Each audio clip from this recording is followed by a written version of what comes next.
Now we're going to go over Got Those Blues. I'm going to introduce this one first because this is a 12-bar blues piece of music that's so practical and useful for music in general, for commercial music, because the blues are an American invention, and it's just one of the greatest forms of music that we have. So we have a little blurb here about the blues. Has been a long part of American musical heritage.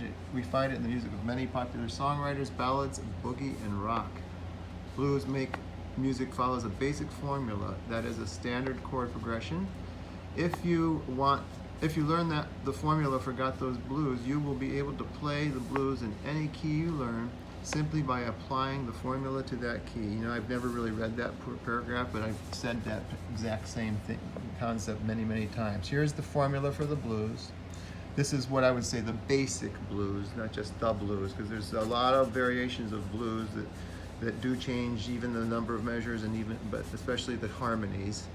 There's a jazz basic blues too that are different, there are extra harmonies. But right here is the very basic blues that are very commonly used in rock and boogie and that sort of thing. Okay, so here's the 12 bars, and it's 4 measures of the 1 chord. In this case, it's in C major. Then 2 measures of the 4 chord. In this case, in C major, the 4 chord is F major. 2 chords back to the 1 chord, and then 1 measure of the 5/7 chord, 1 measure of the 5 of the 4 chord, and 2 measures of the 1 chord. This actually can stay on 5/7 sometimes, but I'm sorry I don't have a blackboard to show you and go over it a little bit more specifically.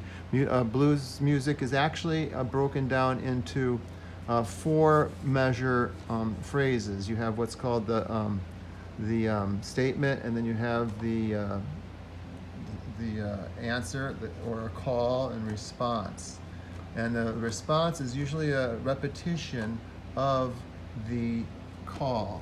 The response is usually a repetition, just like in church you have that kind of thing going on. It came from the plantations too, with the plantation workers would call and respond, and one lead singer would sing and they would respond. Then you have a summation with the last 4 measures, all melodies built around these harmonies. And so what you have is a little bit of a different melody for what's called the last 4 measures would be the summation. So you have call, response, and summation. So these are things you want to remember as you improvise as well as a blues music player. And when you have the call and response, there's a similar melodies, and then you have the summation. So it's kind of like the punchline too. You know, my baby left me. Yeah, she left me for good. I don't know why she left me, but I hope she comes back again. Get it? Those are something that you could have in call and response and summation, even in lyrics. And the music can also indicate that sort of thing too. Okay? So what you have are these harmonies, just like our harmonies go over for the chord progression. You have 1, 4, 1, 5/7, 1. And those are the chords we're going to be using for this harmony of the harmonies of this blues song. So it's 1, 2, 3, 4, 1, 2, 3, 4, 1, 2, 3, 4, 1. Then it goes to the 4 chord for two measures. 1, 2, 3, 4, 1, 2, 3, 4. And then the 3rd measure of the response, 2, 3, 4. Then it's the 5/7 chord. 1, 2, 3, 4, 1, 2, 3, 4. And then back to the 1, 2, 3, 4, 1, 2, 3, 4. And then it just repeats for blues. Sometimes it'll put a 5 chord at the end to bring you back to the beginning. Okay, now the right hand, you have this position here. And what happens is these 2 fingers wiggle back and forth. So you have on the 1 chord, and then it goes to the 7th, the dominant 7th on the chord.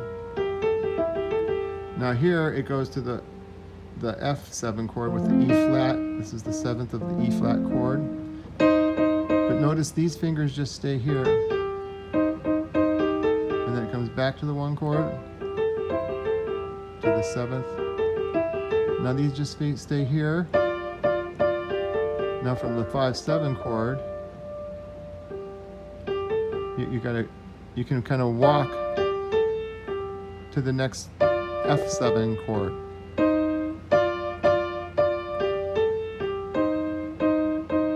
And then as you play these, you can let your fingers do the walking, see?